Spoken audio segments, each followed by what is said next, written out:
أهلا بيكم في حلقة جديدة من مراية الروح. في لحظات معينة بتحس إن في حاجة في الكون اتحركت عشان شخص يدخل حياتك، مش صدفة، مش اختيار، كأنه مكتوب في تفاصيل قدرك.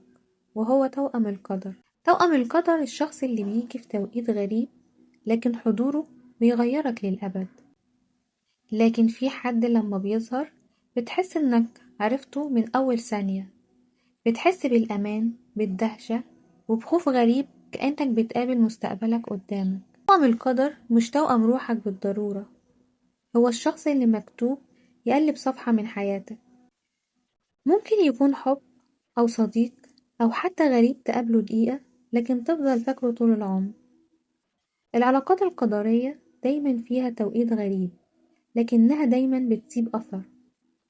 والنهاردة هنحكي قصص ناس اتقابلوا في لحظة ما كانتش صدفة، لكنها كانت بداية رحلة جديدة في حياتهم. قصة الأرواح اللي اتقابلت مش لأنهم اختاروا، لكن لأن القدر جمعهم. طب هو أصلا يعني إيه توأم القدر؟ توأم القدر ده هو الشخص اللي انت بتقابله في اللحظة الصح، حتى لو هي غلط بالنسبة للدنيا. الشخص اللي جاي يغير فيك حاجة، مش يكملك، لكن بيوقظك. طب ايه الفرق ما بين توأم الروح وتوأم القدر؟ الفرق ما بينهم بسيط لكن عميق. توأم الروح بيعلمك تحب نفسك، أما توأم القدر بيقلب حياتك كلها عشان تمشي في طريقك الحقيقي. القدر ساعات بيبعتلك إنسان عشان يفتح عينيك على نفسك، حتى لو مش هيكمل معاك الرحلة. زي مثال مثلا لقصة معانا، وهي قصة نورة وطارق. نورة كانت بنت في التلاتينات، ناجحة جدا في شغلها، بتسافر كل يوم من نفس الطريق، وبتركب نفس القطر، وبتشوف نفس الوجوه كل يوم. لكن في يوم وهي راجعة من السفر الطويل، شافت طارق راكب قدامها ماسك كتاب هي بتحبه. نظرة واحدة وابتسامة، وبعدها ولا كلمة. ومن اليوم ده بقوا كل يوم بتشوفه وهي راكبة معاه في القطر، يقعد معاها في نفس المكان اللي هي بتقعد فيه، وبتشوفه في نفس التوقيت.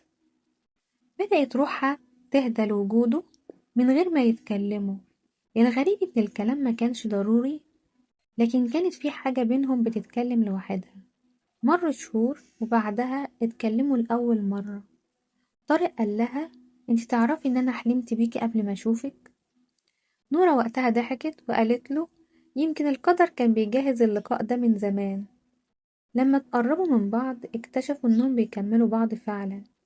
هي بتطلع النور منه، وهو بيطبطب على خوفها. كل واحد فيهم كان بيكمل الجملة للتاني، كل مرة تقول حاجة هو يقولها قبلها بثانية، وهي برضو نفس الكلام، كأنهم اتكلموا الكلام ده قبل كده في حياة تانية.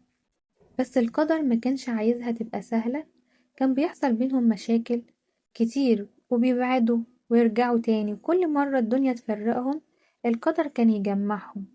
كأن الكون بيصرخ وبيقول لهم ما تبعدوش عن بعض. كانوا بيكملوا بعض في كل حاجة، والعلاقة بينهم كانت مختلفة، مش حب سريع، لكن انسجام في التفاصيل الصغيرة. طارق قال لها مرة: كل حاجة فيكي مألوفة، كأني كنت مستنيكي طول عمري. نورة بدأت تلاحظ إن وجوده بيهديها من غير كلام، كأنه مرايتها اللي بتفهمها من أول نظرة. ولما بيغيب عنها لظروف شغله أو أي سبب كان غيابه بياكل روحها. بعد شهور من الارتباط اللي بين البعد والرجوع، حصلت مشكلة كبيرة خلتهم يبعدوا بجد المرة دي. نورة اتنقلت لمشروع جديد في مدينة تانية، وطارق سافر تدريب برا البلد. كانت حاسة إن الحكاية هنا خلصت، بس جواها كان صوت خفيف بيقول: هو مش غياب، بس دي محطة من القدر. أول أسبوع ليها من الشغل الجديد، قعدت في الكافيه اللي جنب المكتب. المكان كان هادي ومليان ريحة قهوة ودفى. كانت ماسكة نفس الكتاب اللي شافته في إيده أول مرة في القطر. ابتسمت وهي بتقلب صفحاته، وفجأة سمعت صوت مألوف وراها بيقول: لسه بتحبي نفس النهاية؟ لفت بسرعة ولقيته واقف بنفس الابتسامة القديمة. طارق. بس المرة دي مفيش قطر، مفيش سفر، في اتنين رجعوا لبعض من غير ما يخططوا. ضحكت وقالت له: واضح ان القدر مش ناوي يسيبنا في حالنا.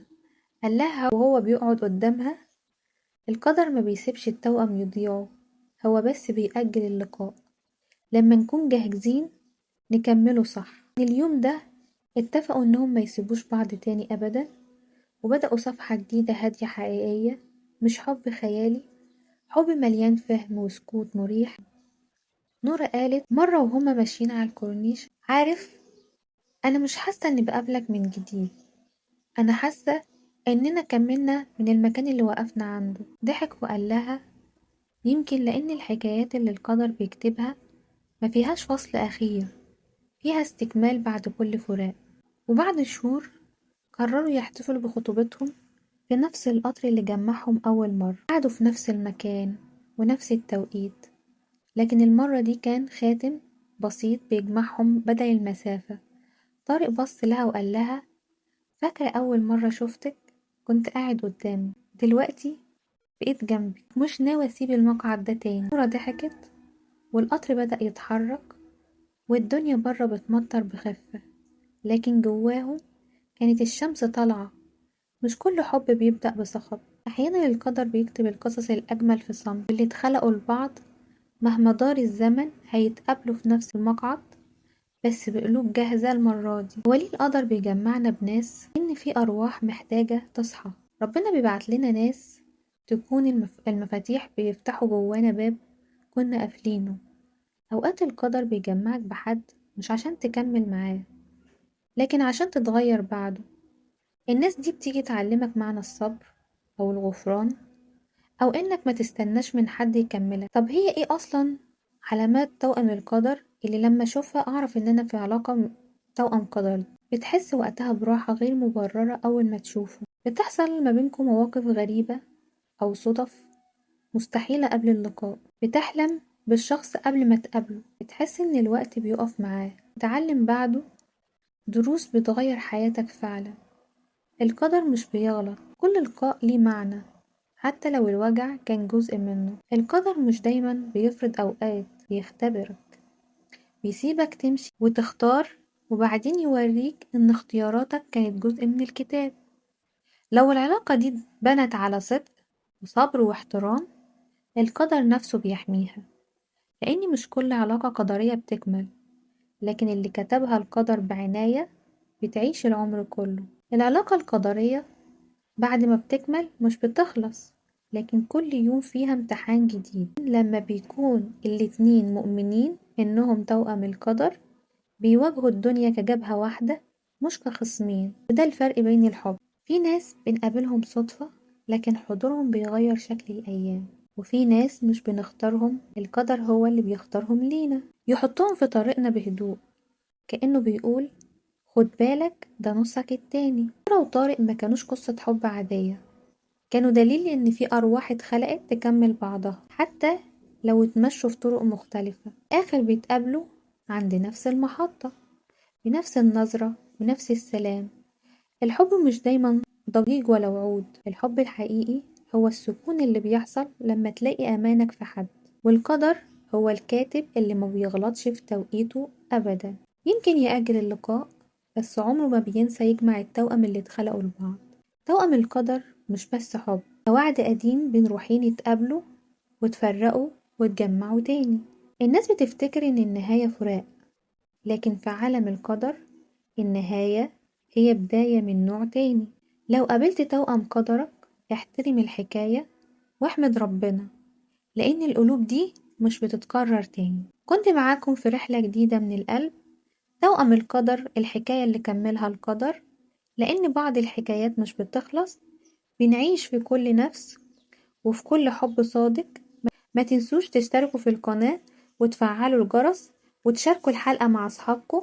أتمنى لكم السعادة والبركة تملى حياتكم يا رب.